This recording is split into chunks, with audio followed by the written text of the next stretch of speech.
right, so I'm going to go ahead and call this meeting to order, and we'll go ahead and do the Pledge of Allegiance.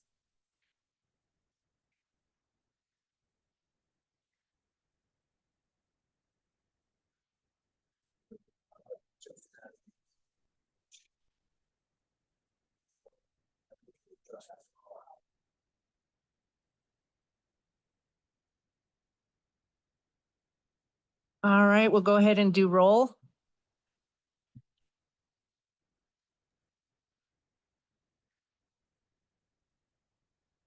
Holly. Mayor Coleman, Here. Councilor Dominguez. Here. Okay. All councilors present with Councilor Jan Vigil previously requesting to be excused, and his absence is an excused absence. All righty, thank you very much. We'll move on to agenda approval.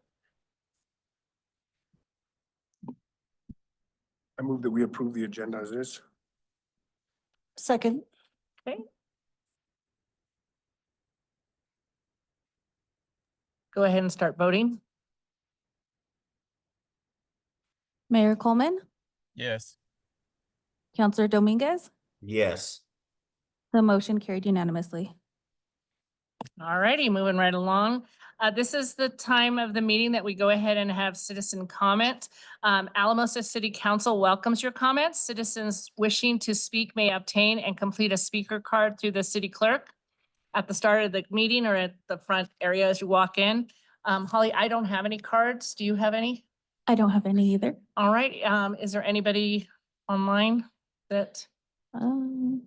There's one person online. If you'd want to make a comment, you would use the raise your hand feature at the bottom of your screen. If you're on a telephone, you'll dial *9.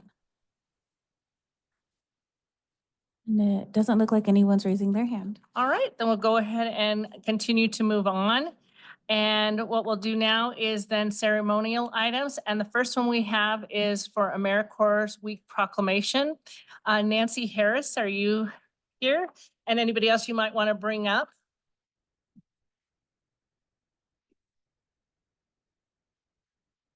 Would you like to say anything before the proclamation or after the proclamation or at all? Either before or after. Do you want to go ahead and go ahead and then we'll go ahead and do the proclamation? I can. I don't know if you can hear me. I didn't prepare anything because I didn't know I was going to have the opportunity, but I can just say a few words. So I am the manager of the Retired and Senior Volunteer Program, RSVP of Alamosa County, which is a program of AmeriCorps seniors. So we're funded fully by AmeriCorps seniors. And basically what I do is I work with folks in this community who are 55 years and older, and I match them with volunteer opportunities in the county. I partner with nonprofits in the county. I have 10 stations that I can match folks with. La Puente is one, the food bank, SLV Habitat for Humanity, the Senior Center, the Area Agency on Aging, and many more. So I'm always looking for new volunteers and new volunteer stations to keep growing the program. And so, yeah, did you have any questions about our program? And this is Jan Owen and Sharon Adcock. These are two of my volunteers. They're also on my advisory council for the program. So. Well, what we'll do is we'll go ahead and have Councilor Carson read the proclamation. And then if anybody has anything to say after, we'll go ahead and go that way. Does that sound good to you? Yeah. Awesome. Thank you. Thank you for being here tonight. Whereas more than 30 years ago, Congress established AmeriCorps, formerly the Corporation for National and Community Service, to unite national service programs under one agency, create service opportunities, and strengthen communities and expand pathways to education, careers, and civic participation for those who serve. And whereas AmeriCorps is America's smart investment in local communities where public dollars leverage private contributions to support locally led, data-driven solutions to urgent needs. And whereas AmeriCorps and AmeriCorps Seniors programs provide opportunities for 200,000 Americans annually to serve their country through service at nonprofits, schools, public agencies, and community, and faith-based organizations across the country. And whereas National Service represents a robust public-private partnership that invests in community solutions and leverages non-federal resources to strengthen community impact and increase the return on taxpayer dollars. And whereas AmeriCorps and AmeriCorps seniors programs strengthen bridge building skills by bringing people together from different backgrounds, generations, and geographic locations to address critical issues facing the country, forge relationships, cultivate mutual respect, and help build resilient and thriving communities. And whereas volunteering prepares AmeriCorps members for future careers and improves the mental well-being of AmeriCorps seniors, volunteers, and their commitment to service reflects the dedication and patriotism of those who serve.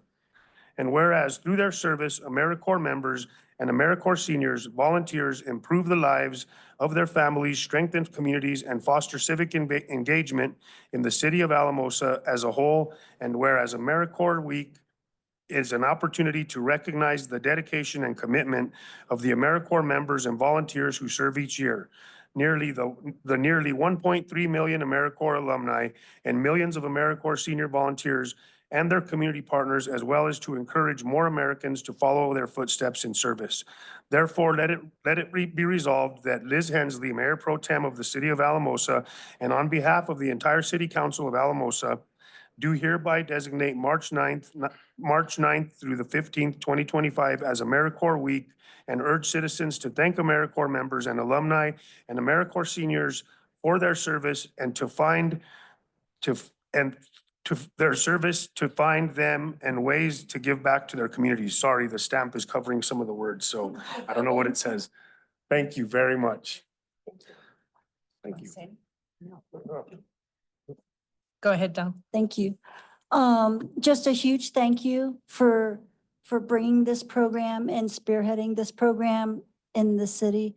It's needed everywhere. And it was one of those where, when you brought it forward, it was almost an aha moment of everyone going, well, of course, this makes total sense.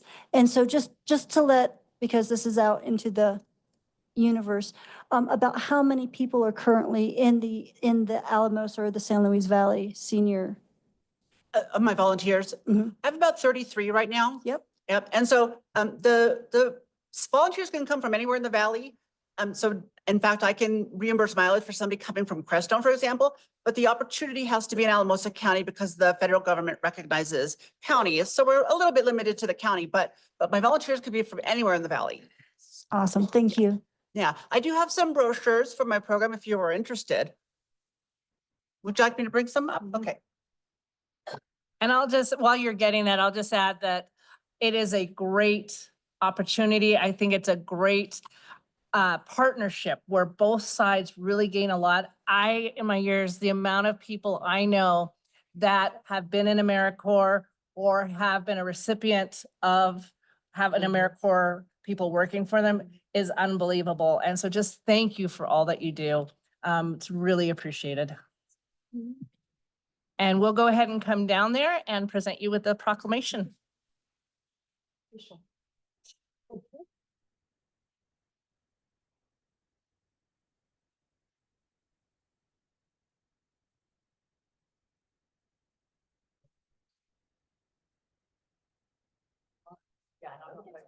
Oh, no worries. We'll just gather right in the center. Okay. Right in the middle, right beside.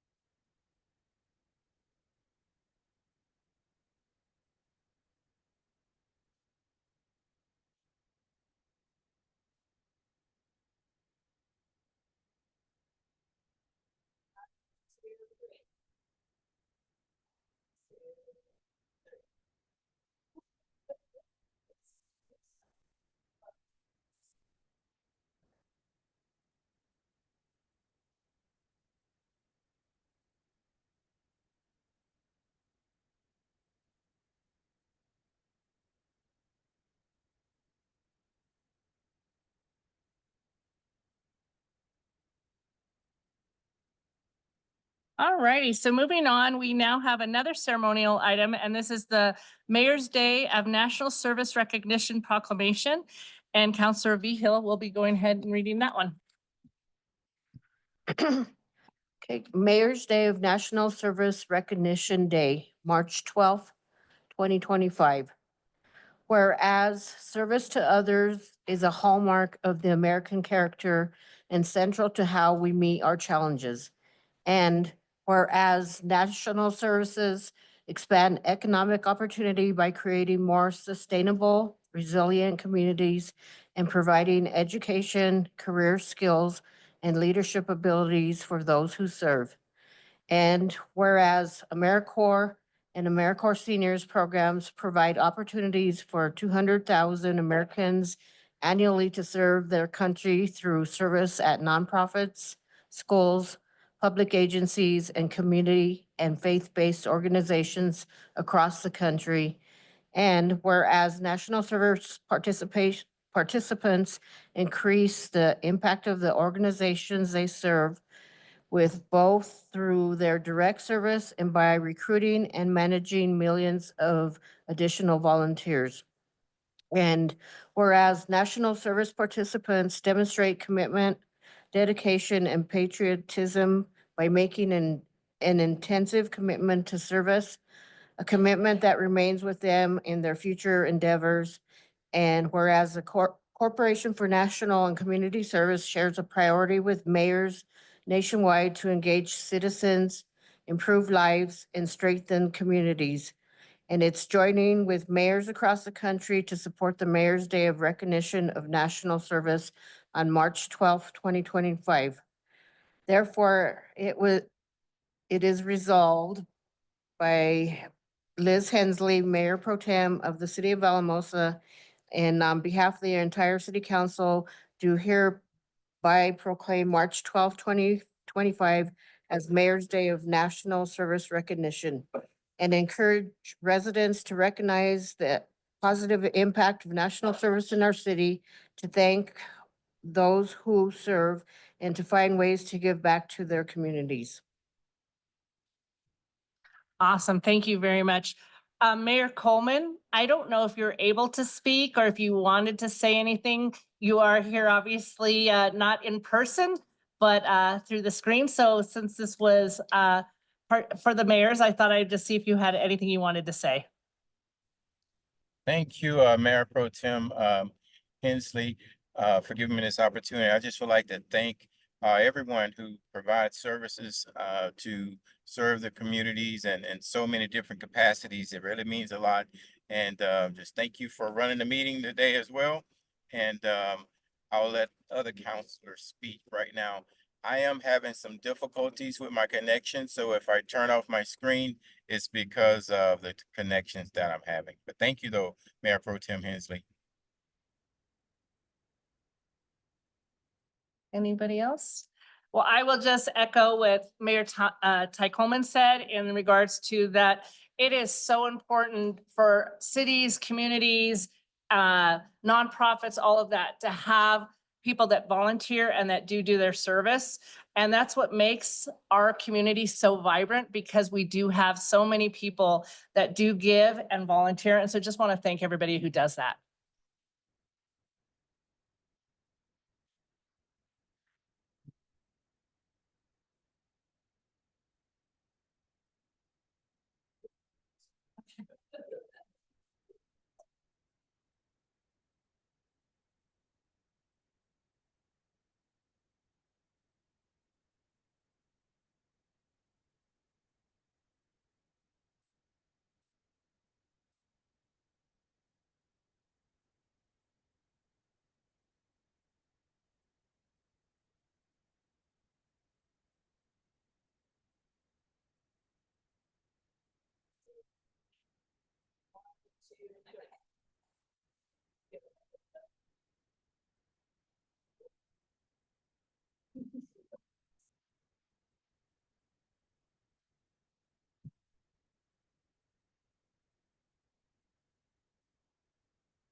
All right, we're moving on to consent calendar A. I move that we approve consent calendar A. I'll second. All righty. Go ahead and start voting. Counselor Dominguez, Yes. Mayor Coleman, Yes. the motion carried unanimously. All righty, thank you. So now we're going to go ahead and look at presentations from outside agencies. And I'm very proud to go ahead and ask the Adams State University update from President Tanberg. And he's also going to introduce us to the Vice President of Advancement, Jacob Brissler.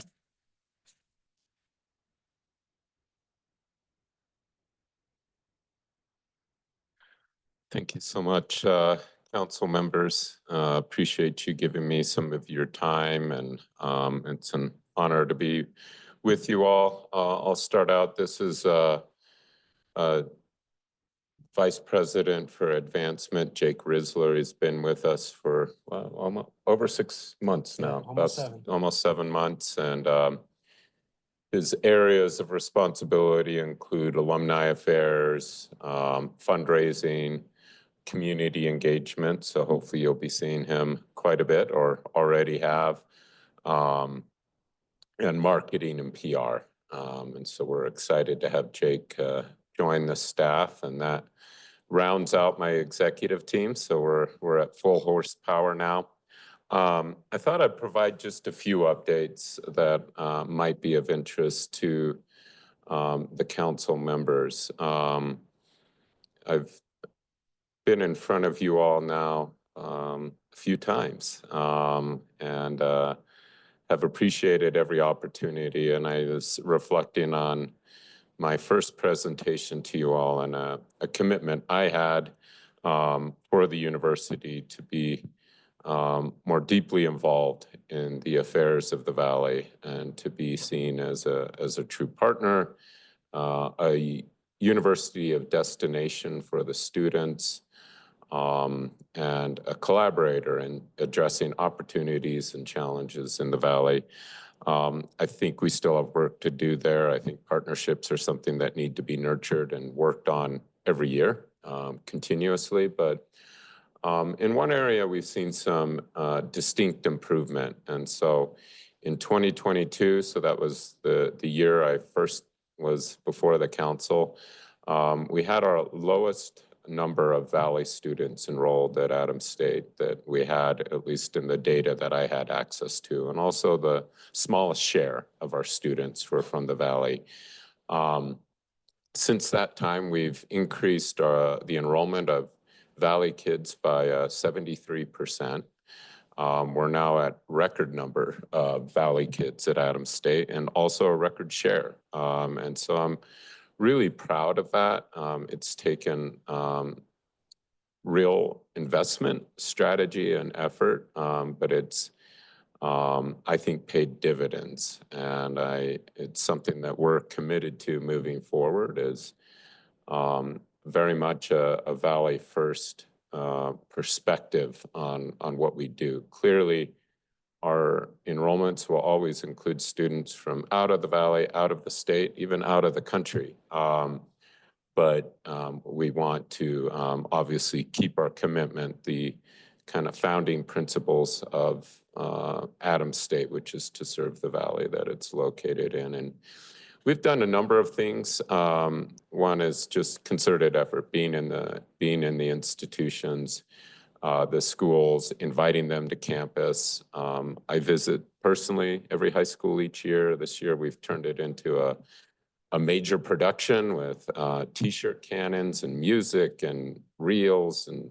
what are TikToks? What are they called? TikToks. I don't know. Obviously, I didn't put the presentation together, but it's been a lot of fun. You may have heard of our direct admissions initiative, which is every graduating senior in the Valley gets a letter signed by me that says, congratulations, you've been admitted to Adams State, whether they were planning to go to college or not. And it's real. They just have to click a button. And so it streamlines it. It couldn't be done without the partnership with the high schools in the Valley.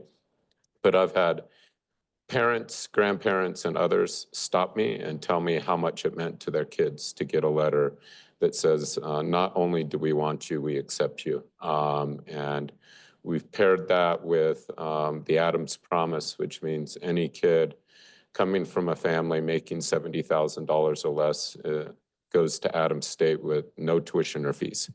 And if you're a Valley kid, we give a little extra money to help them afford to live on campus, buy books and whatnot. Doesn't cover the full cost of those things, but makes it more affordable. And I think those things are paying off. We've got a number of big projects underway. We will be building a new facilities building with funded by the state. The IT building is going through a major expansion and remodel.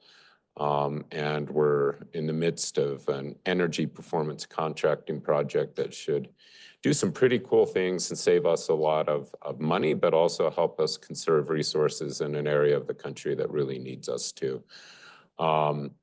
So lots going on.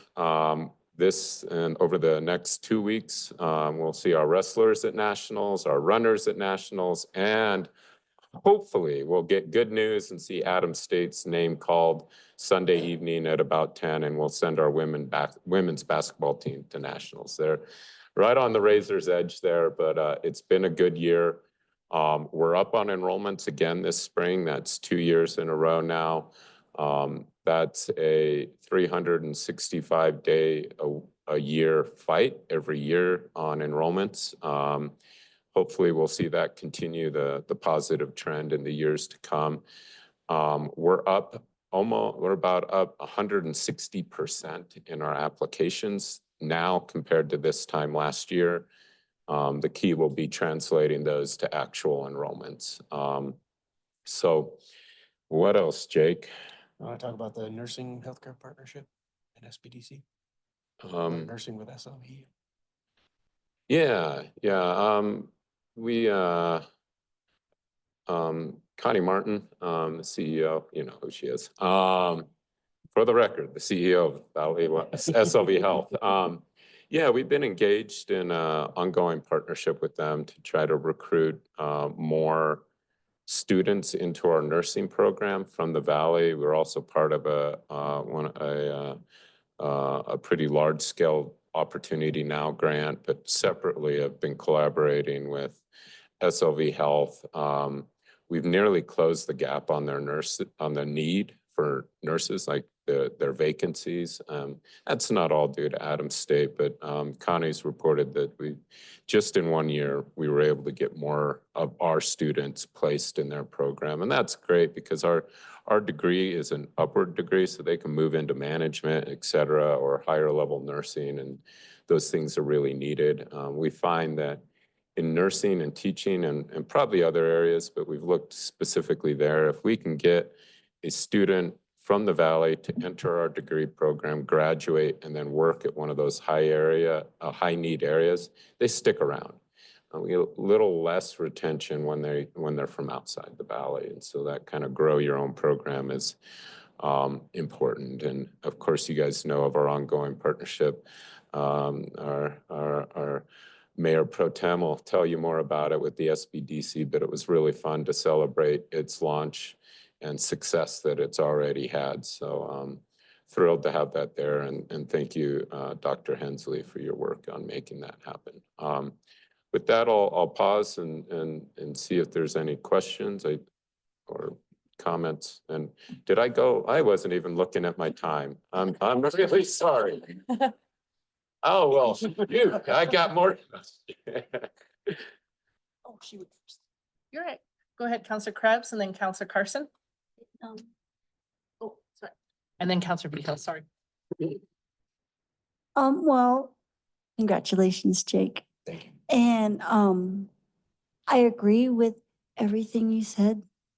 Mr. Tamberg, can't call you Dave in Yeah, official it's fine. meetings. Yeah. And but I wanted to point out too that what you have done and what ASU has done with you at its helm, it's not such a destination for students as much as it is a destination for the community. The theater, the observatory, the hosting events like the most recent, the Glenn Miller Orchestra, everyone that can bring their family and themselves to the campus to see what you've done. That's also to be acknowledged. And thank you for all your work on that, because sometimes I think it gets taken for granted because we see it every day, but it's there and I appreciate it. So thank you. Thank you. Counselor Carson? Nice to meet you. Thank you very much for what you're doing, David. It's awesome. And all the programs you talked about, I've heard nothing but positive things. You know, I was just actually talking to someone about the nursing program as well. Great.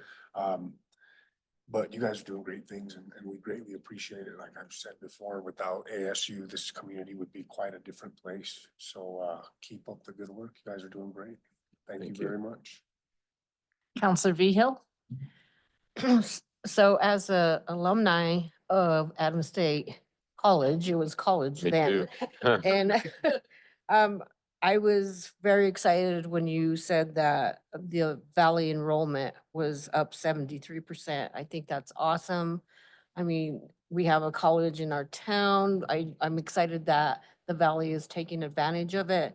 And just thank you for everything you do. And I look forward to working with ASU, you know, in our counselor positions. And so thank you. Thank you. Mayor Coleman? Yes, thank you. Dr. Tanberg, thank you so very much for everything that you do. It's so pleasing. Every year in the summertime, right before summer, I go to at least a couple high school graduations. And at those graduations, it really makes me feel proud to hear the scholarships that are offered by Adams State University. And it can tell that the work that you're doing is making a huge difference. Also, I'm a big fan of your TikToks. You do a great job. You have a lot of fun and the students love it. In fact, I was working on some TikTok stuff the other day and someone told me that I need to be more like you. So I just wanted you to know that. And then High compliment. and then the last thing, I want to thank you for how every year during the polar plunge, you come and your family comes and join in the polar plunge and our Rio Frio Ice Fest festivities. So thank you for everything that you do. Appreciate you. Thank you, Mayor. Counselor Dominguez? Dr. Tanberg, thank you for reaching out to community and inviting us to all the festivities you have at ASU, especially during Black History Month and Hispanic Heritage Month. It's very important to our community to be able to cross-collaborate with institutions, universities, school districts in celebrating our culture. So I really appreciate you always reaching out and touching base with community and inviting them to do whatever we feel is our way of celebrating alongside your university. So I really appreciate that. And congratulations to Jake too. Look forward to working with you all. Yeah. Thank you. And thank you for your partnership on that. It means a lot. All right, well, I'll end the comments. And so first of all, there's no question I've always bled green. And I've always believed in Adams State, but I have to tell you, Dr. Tanberg is, President Tanberg, is that without a doubt, because you walk the talk, I feel so proud to be part of Adams State. And I feel very proud to have Adams State in our community. And what it really means is when I go around, obviously with my different hats and things like that, it really is where people are talking positive about Adams State and the idea of being true collaboration. And I mean that sincerely. And in the couple of years that you've been here, you've made a huge difference. And Jake, I bump into you all over the place. So there is no question that you are out and about and also making Adams State proud. So thank you. Thank you. Yeah.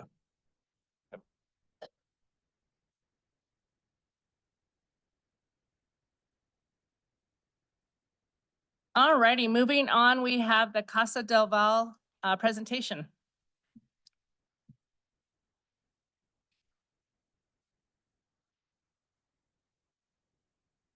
Hello, everybody. I am Brett Phillips. I'm the Executive Director of Casa del Valle.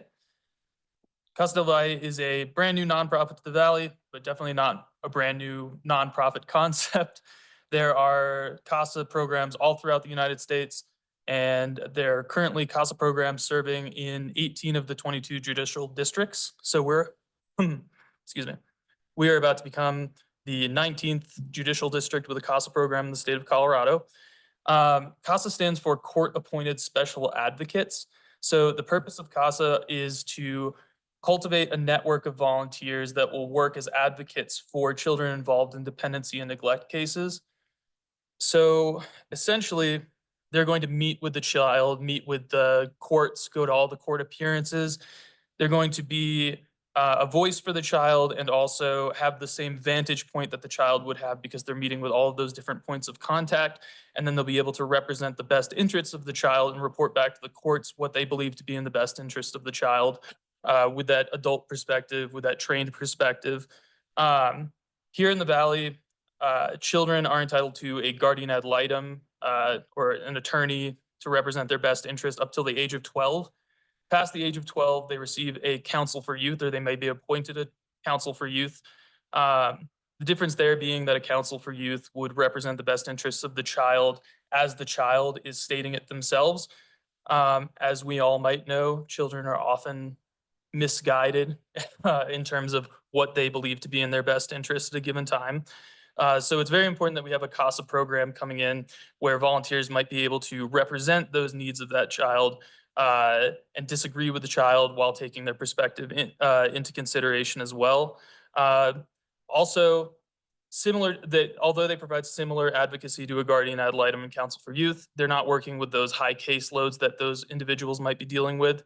A CASA is going to be one CASA to one child or one case, so multiple children involved in the same case throughout the duration of those children or child's involvement in the child welfare system or court system. So they're going to be a consistent adult figure in that child's life in a time when, adults might be in and out of that child's life often. We've heard from other CASA advocates as they have met with children that have graduated out.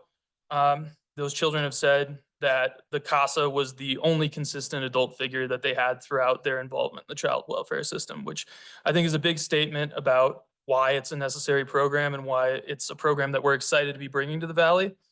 Our mission at Casa del Valle is to serve children and youth victims of abuse and neglect by helping break the cycle of abuse and neglect through prevention, advocacy, and intervention while providing opportunities for children and youth to thrive.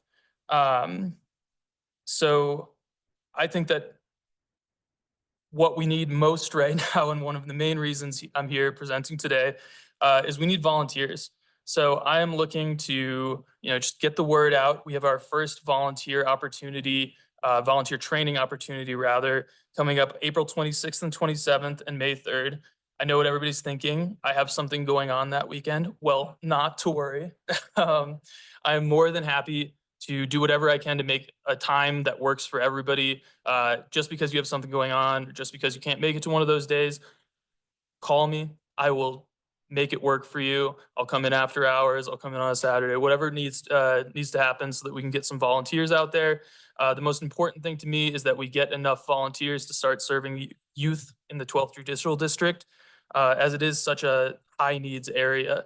The numbers have fluctuated over the last, 5 years or so, but we've consistently been one of the highest rates of dependency and neglect cases in the state of Colorado.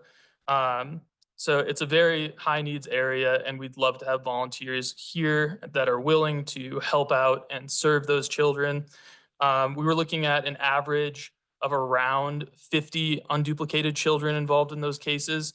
So our main goal would be to get to about 20 volunteers we were hoping for by the end of 2026, assuming that some of those volunteers may be able to take on multiple cases in a year. That would get us pretty close to being able to serve all of the children.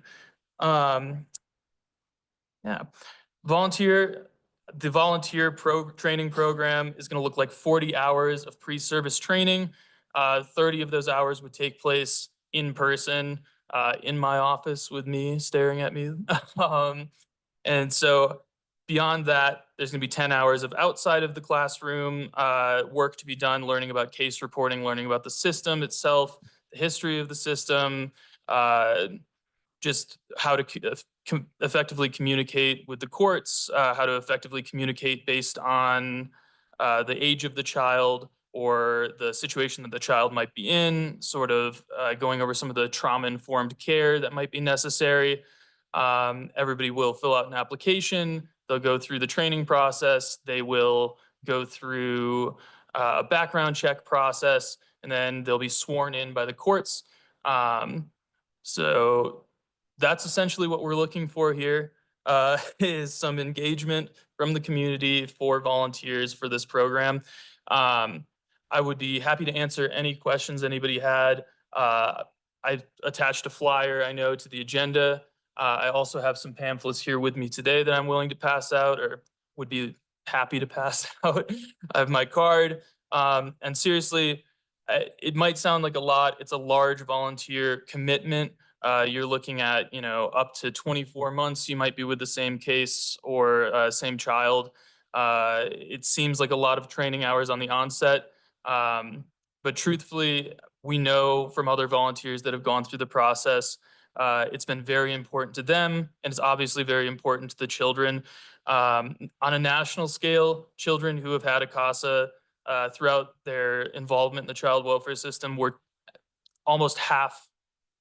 They were 50% less likely to re-enter into the child welfare system if they have had a CASA in their life. So we would like to bring some of those benefits to the San Luis Valley, to Alamosa. That's all I have. Any questions or comments? Counselor Vihil? So I work in child welfare.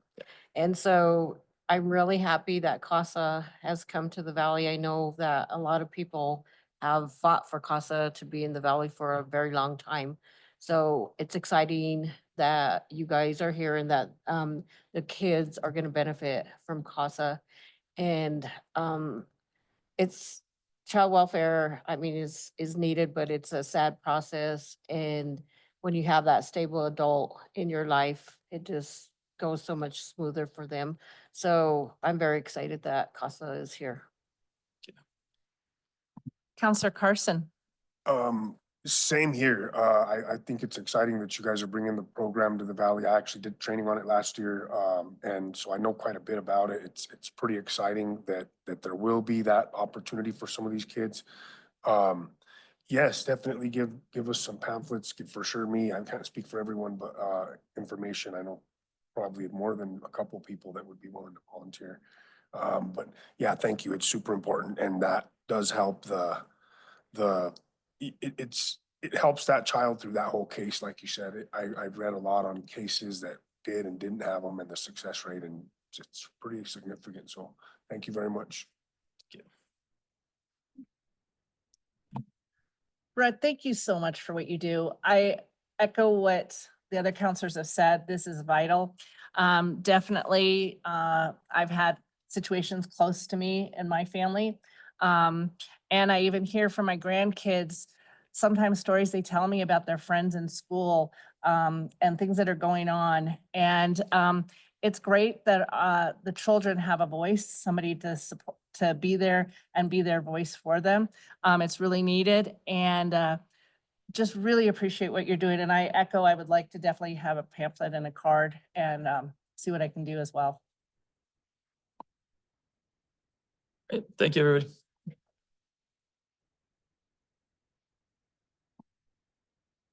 All righty, moving on, board and commission business.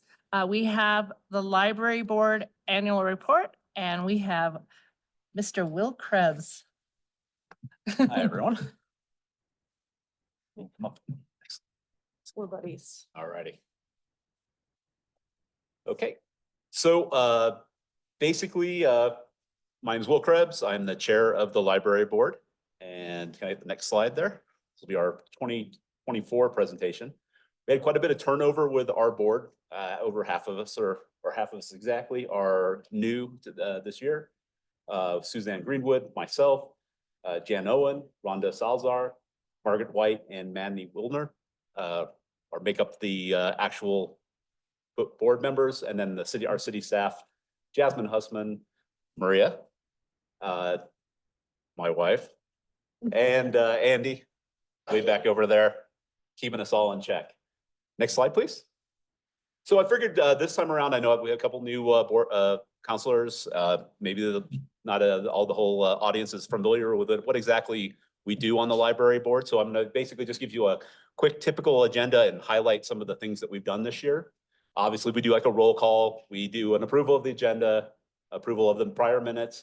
And then if we have any public comment, which I haven't think we've had in my tenure, one time. Okay. I had forgotten that there. And then we do presentations. So we have any special presentations there. Next slide. And then our big thing is policy discussion.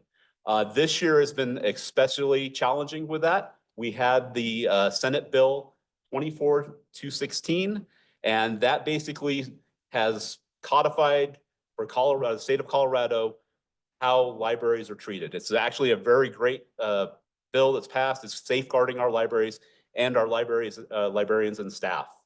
It's a good thing if you want to take a look at it and read that there. It actually is a very interesting read. I just have one highlight from that. It is the responsibility of a public library to challenge censorship in the fulfillment of its responsibility to provide information and enlightenment. So it's basically safeguarding Colorado libraries from a lot of the things that we're seeing about with people going in, trying to censor libraries and what they're able to do. But it also add some changes to some of our policies that we had before. We have to make them more open. So a lot of our policies, there's basically had to go through and look at those policies in the light of this new bill. The first off was like the study and meeting room policies. We had some stipulations in there, like no politics and that kind of stuff there that we had to go back and adjust. Reconsideration of library materials policy. We have a very strong, Maria, when she came in, we did a good change on a lot of that stuff there. We had a very strong policy. We had to make sure that it's in line with this. Next slide. Our program policy, what programs and how they're treated, and if people have a concern with them, things like our quilting program, our book club program, our monthly origami program, if anybody's interested, is on April 15th at 10:30. Materials are provided. Our collection development policy, how Maria is bringing in new books, new materials. The minor movie lending policy, there basically is a statement in there that says that we can't censor anything for that. So how are we going to treat lending rated R movies to minors if they wanted to do so? Bulletin board policy and patron behavior policy is also things that not necessarily to that law, but things that we looked at this year. Next slide. Next up would be our staff reports and announcements. This is basically where Maria lets us know what's going on with the library, how the library is doing as a whole, what programs are doing well, and all that. We look at things like library visits. Good news, we're basically basing a lot of this on pre-COVID numbers, but we're getting back up there with the number of visitors to the library. Material circulation, also increasing, getting back up to pre-COVID levels.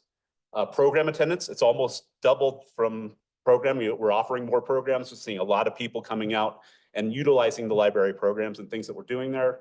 Computer usage, that one's was actually higher in like 2022 and is actually starting to show a decrease.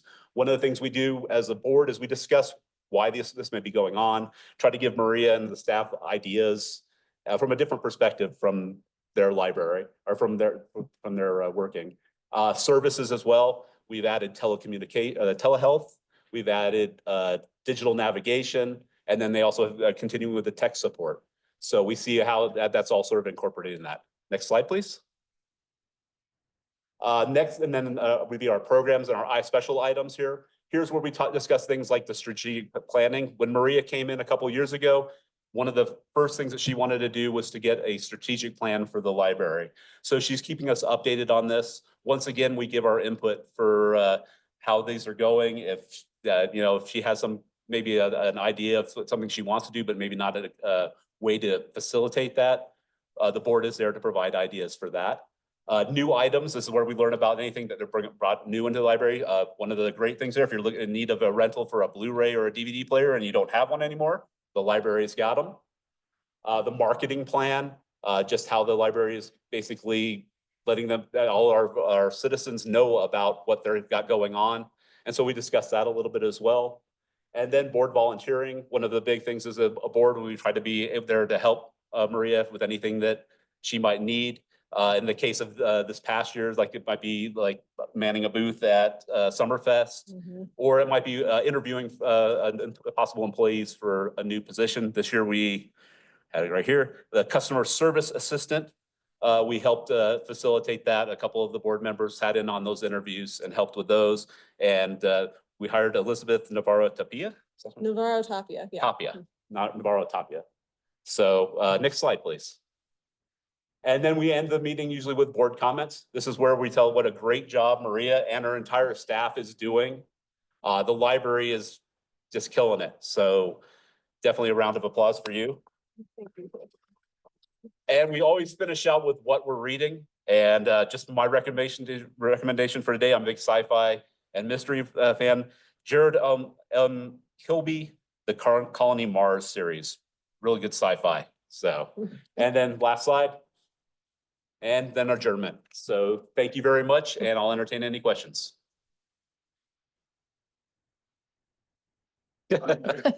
Counselor Carson. Just want to say thank you. Sounds like you guys are doing a lot. Again, I will echo the thank you to Yeah. Maria, and all you guys are doing. So it's pretty important right now. There's a lot of people that don't have those resources, and you guys are providing something that people need. Not only for entertainment and educational purposes, sometimes it's life-changing and situational where they need, you know, things that they can't find anywhere else. So thank you guys very much, keeping that modern and keeping us, you know, in a place where it's still viable and useful and very, you know, important to the community. So thank you guys. Sorry, Counselor Beal. So I just want to say thank you also.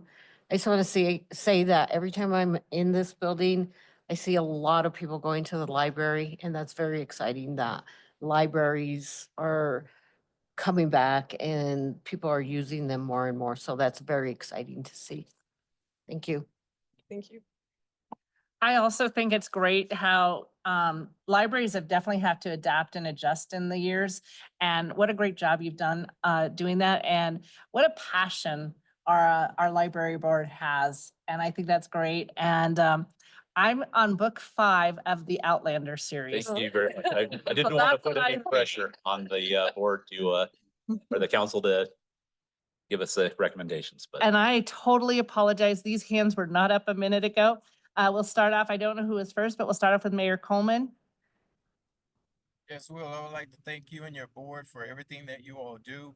And I really appreciate seeing all of the youth programs for all of the kids that come into the library at different days of the week. And it's making a huge difference. So keep up the great work, everybody. Alrighty, and Counselor Dominguez. Maria, I want to thank you too for not only what you do at the library, but for bringing the library to the community too.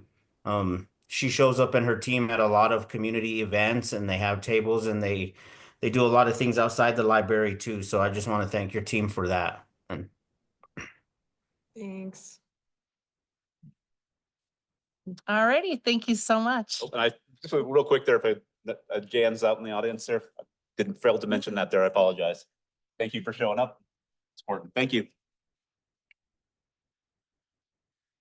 Alrighty, business brought forward by city staff. So the first thing is a request for building and evacuation permits fee waiver for Alamosa County. Good evening, Council. So this is a request from the Development Services Office and also Alamosa County to waive the building permit and plan review fees, as well as the excavation permit fees for Alamosa County. So Alamosa County was more or less gifted the Alamosa State Bank building downtown, and they are turning it into the permanent home for the 12th Judicial District's district attorney. And we've been processing their building permits. I believe they've already gone out, but they do have a permit fee and a plan review fee of about $12,660. We do not have an estimate for excavation permit fees because that's something that's done after the work is completed. That's how Public Works estimates what the fees will be. But we believe as meaningful partners with the county, we serve the same public. We all work together to recall the former district attorney. I think that we're all seeing really positive things out of the district attorney's office now. that providing them with a permanent home is a priority for all of our leadership and all of our community. And to that end, we were just hoping that we could fulfill the county's request and waive their fees. And that's all I've got. Any questions or? Counselor Carson? No, if there's not any questions, I was gonna make a motion. Yeah, I'll make a motion that we waive those fees and that's it. Thank you. I'll second.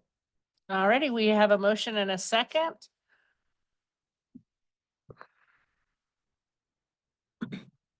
Go ahead and start voting. Counselor Dominguez, Yes. Mayor Coleman, Yes. the motion carried unanimously. Awesome.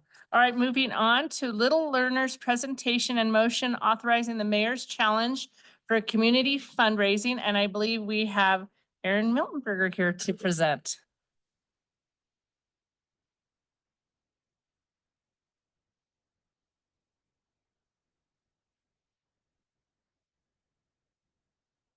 Good evening, Council. Thank you for inviting me to come up and talk a little bit about addressing the need for early care and learning in Alamosa. First of all, Mayor Pro Tem, I think you have to up your tie game to get on the level with Mayor Coleman. Step it up next time. No, just kidding. Thank you all for joining us. That's right. I also have in the audience with us tonight, not that part yet. I also have in the audience with us tonight my co-chairs. So we have Kathy Rogers-Woods, and you know this ornery guy at the end, right? Mr. Mike Wisdom. Thanks for joining us. And Ronnie Wisdom, who works with the Alamosa County, has been a tremendous support. I want to start by just talking about why I'm involved in this project at all. I have lots of things to do with my time.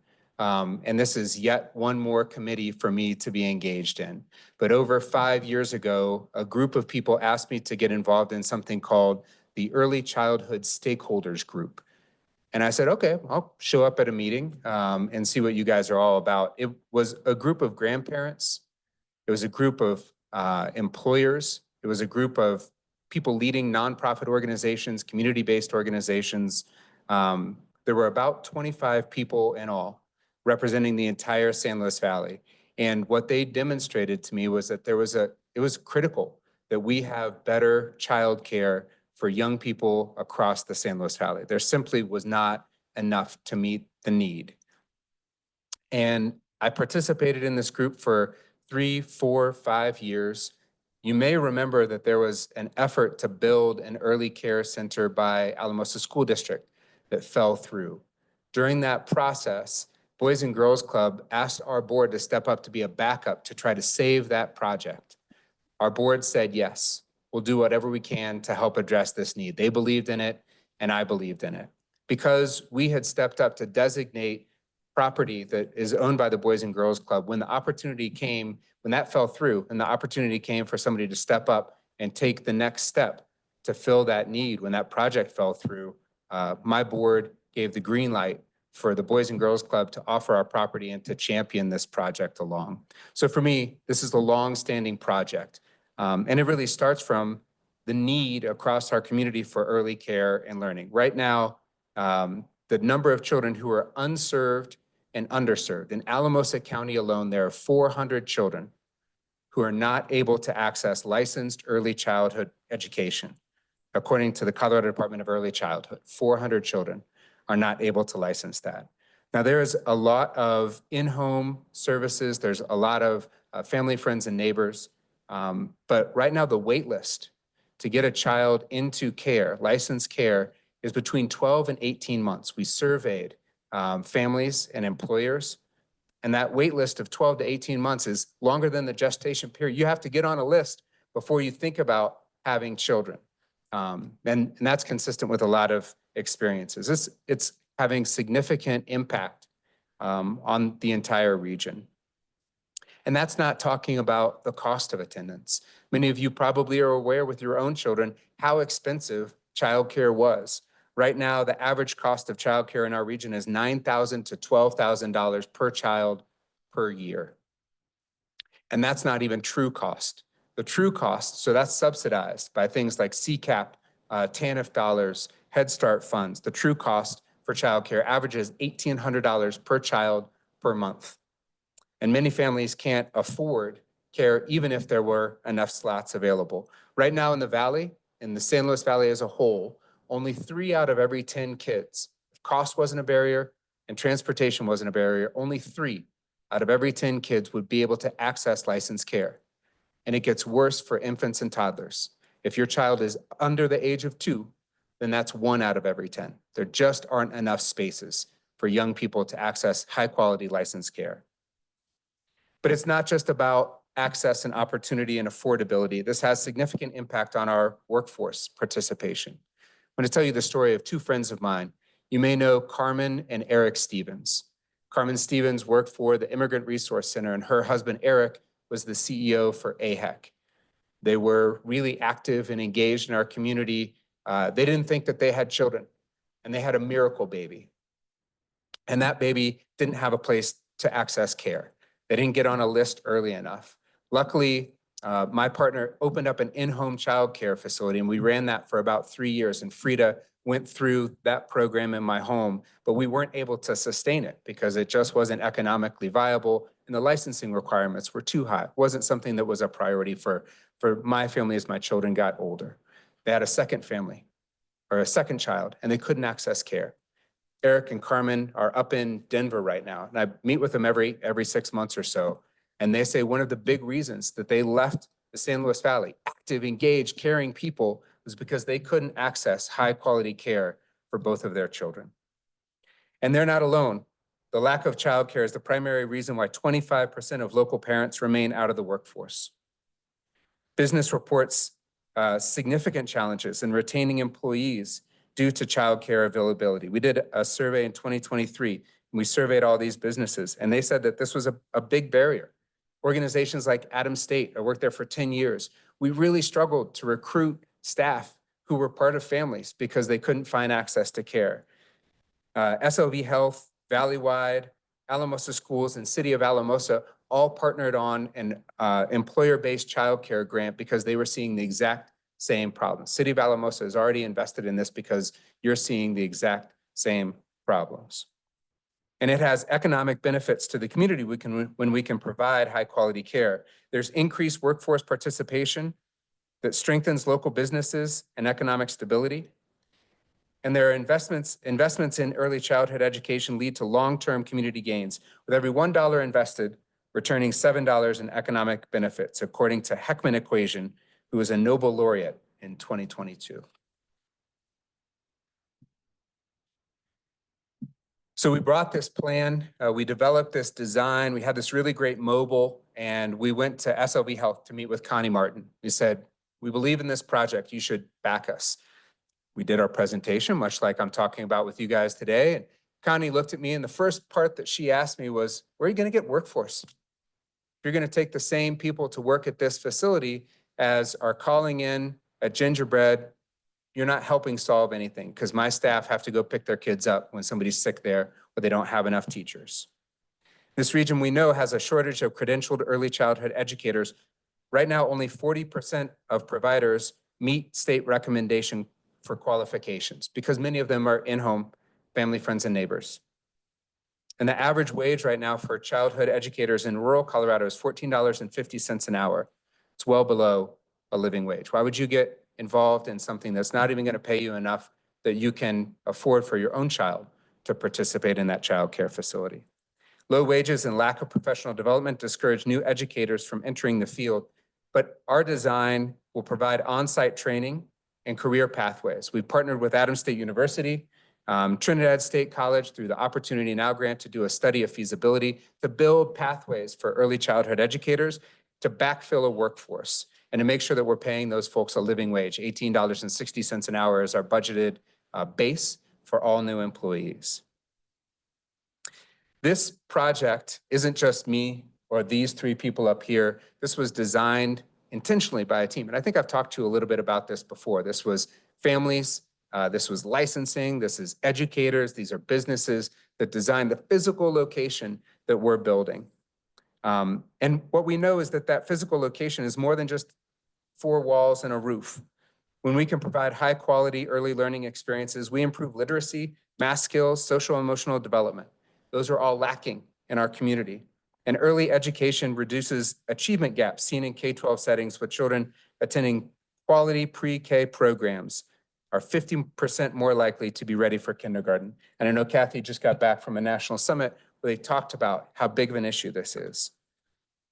Long-term outcomes of these kinds of programs show that children in high-quality early learning programs are more likely to graduate from high school, more likely to attend colleges, hopefully colleges like Trinidad State and Adams State. An investment in early childhood education correlates with lower crime rates and higher earnings later in life, according to the Pew Research Center 2023. So what we're looking at, this is the update. The total construction cost, building the building, is $8.8 million to build a state-of-the-art facility for infants, for toddlers, and for preschool children. We'll have 10 classrooms with 160 available slots and 40 new jobs for teachers and administrators.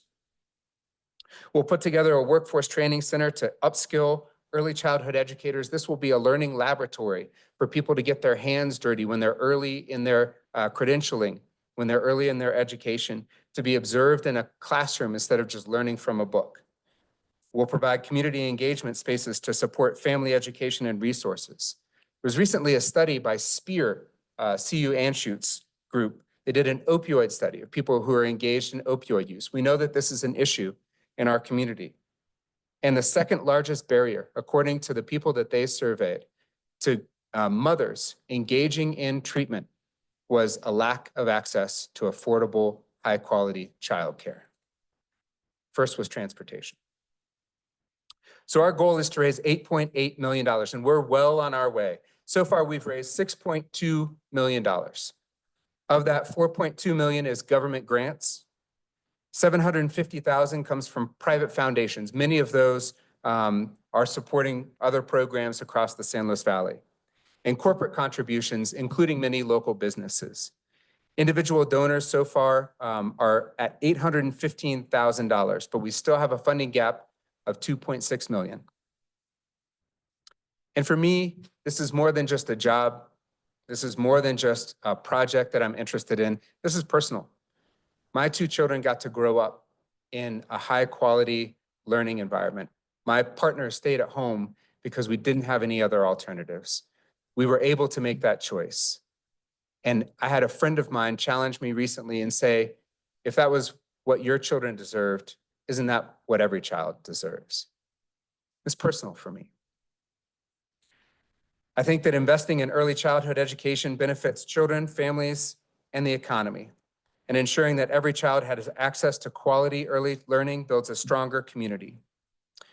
Right now, Boys and Girls Clubs of the San Luis Valley is putting our money on the line.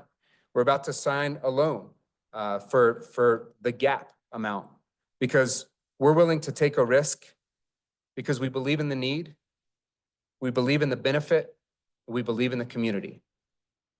So I'd ask you to join us in making this vision a reality and support the campaign through donations, sponsorship, advocacy, and contact me if there's anything else that you would like to know. Thank you, Council. All right, Counselor Carson.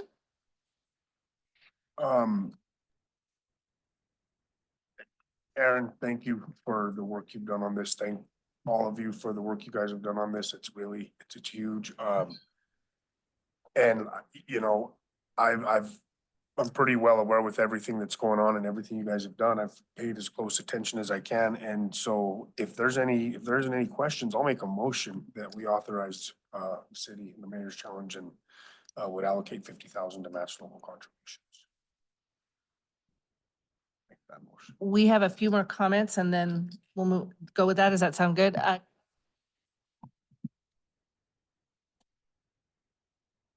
Counselor Dominguez.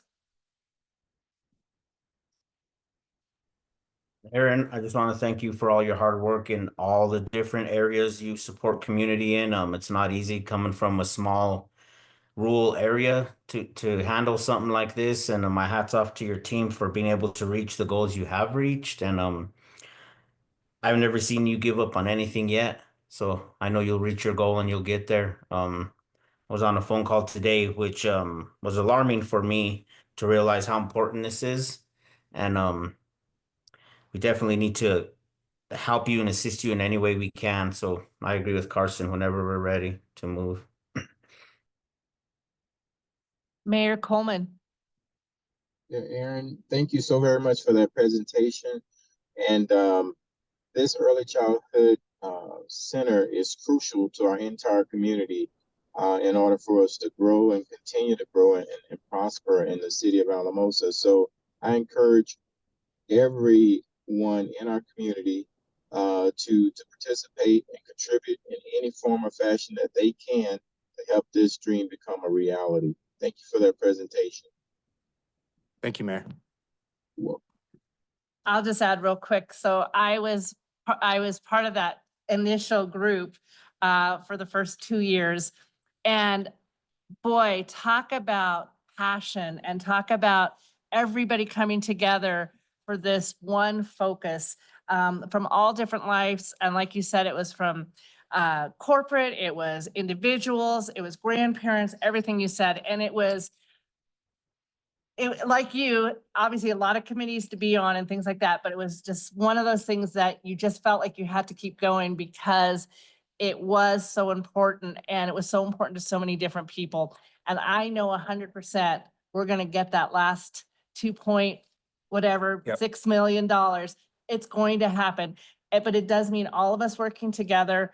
And whether it's, you know, for someone, if they can afford $10, $100, $1,000, whatever it is they can afford, if we all do it together, it's going to happen.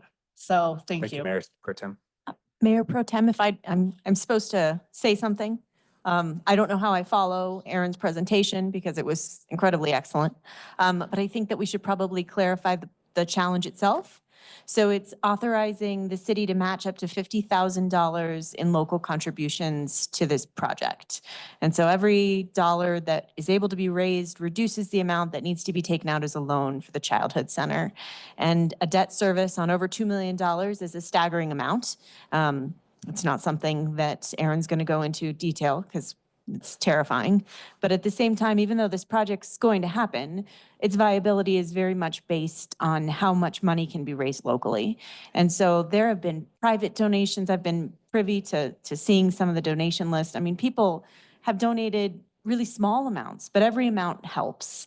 Local employers, everyone will benefit. I mean, we recently helped Aaron submit a grant application for $500,000 to the USDA because he's still trying to put these funds together. And part of the argument we made is that this facility helps every single employer in Alamosa. All 460 registered employers in Alamosa will benefit from this facility because we so desperately need it in our community. So every little bit helps. Private donations are welcome. Bigger donations are especially welcome, but we would love the community to really back this effort. It's been a labor of love, and so many people have devoted so many hours to making this a reality. And you know, I think that right now is a crucial moment where we can really make a difference in the viability of this center and make sure that they don't have a debt payment that cripples their ability to provide the services we so desperately need. All right, we have a motion. Do I see a second? I'll second. Awesome, thank you.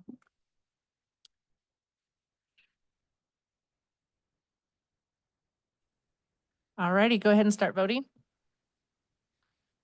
Mayor, it looks like, Mayor Coleman, Yes. Counselor Dominguez, Yes. the motion carried unanimously. Thank you so much. I would be remiss in not also reminding you of the Youth of the Year event at the Boys and Girls Club at 7 a.m. on March 25th. It is literally the best breakfast of the entire year. Thank you very much. I really appreciate it. And I will add one more thing. When people challenge me, you better watch out. You will see Bring it. some sort of tie that will shock you. I want to see it. Thank you. All righty, moving on. Resolution number 4-2025, a resolution authorizing city staff to apply for a rural economic development initiative, a READY grant. Just you, Rachel? This is still me. Okay. This is very appropriate because it's for the Early Childhood Center. We just need formal approval from council to apply for a relatively small grant, $100,000 to go towards the center. So DOLA needs an official approval from council for us to both apply for and administer the grant.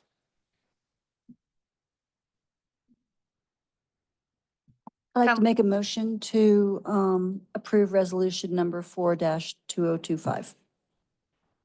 I'll second that. Awesome. All right, start voting. Counselor Dominguez, Yes. Mayor Coleman, Yes. the motion carried unanimously. All righty, moving on to committee reports. Counselor Behill. So we had a homeless coalition meeting and, some of the people were missing, but we had some, reports on St. Benedict's, which were pretty positive. There's 10 residents right now that are living at St. Benedict's. They showed us pictures of St. Benedict's and it is a complete different place than when I first saw it. So that was very positive. And it was very positive that some of the police officers and CSOs were wanting to keep St. Benedict's open. So that was pretty positive. There was some discussion on Horizon Heights that's going well. There's actually one tenant that was there that was able to move out to better housing or more stable housing. They did say a Century Mobile Home Park is applying for a USDA sewer system. La Puente said that the Cot Night will close in March. Is there anything else, Jamie, that you can think of that was talked about? No, that was the meat of it, but I would really want to thank the police department and street outreach and everybody involved in getting St. Ben's to the point it is now. Officer Squires, the whole team who took the time to really deliver what we had talked about, which was the hardest part of me being on council. I remember back then when we had them discussions, everybody was just so divisive on this topic, and I'm glad it went the way it did.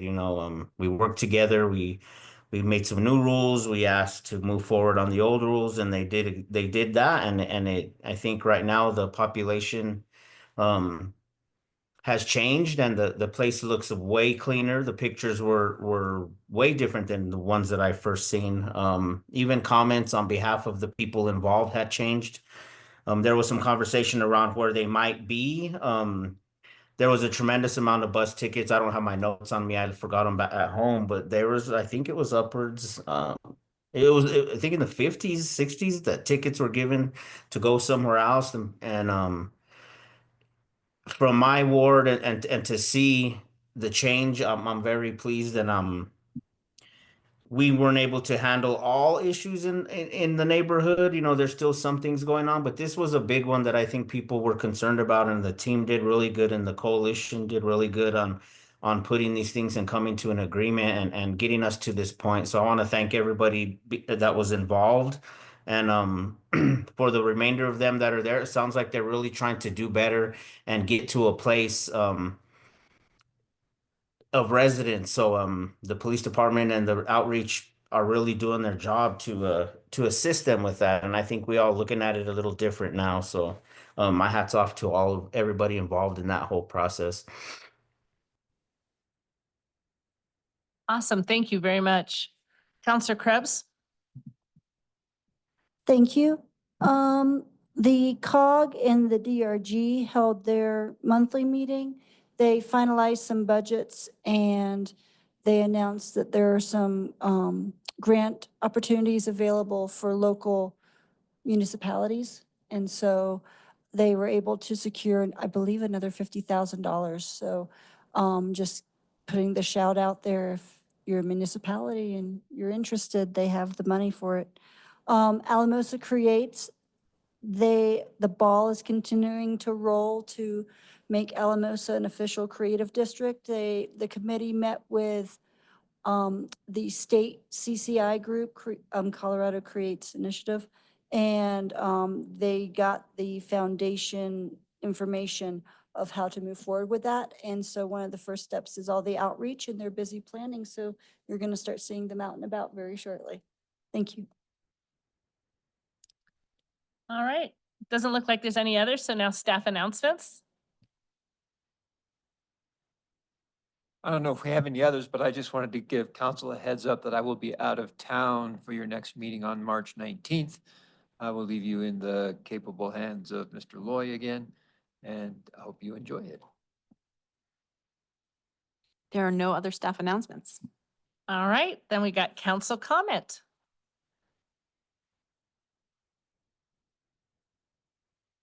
Mayor Coleman.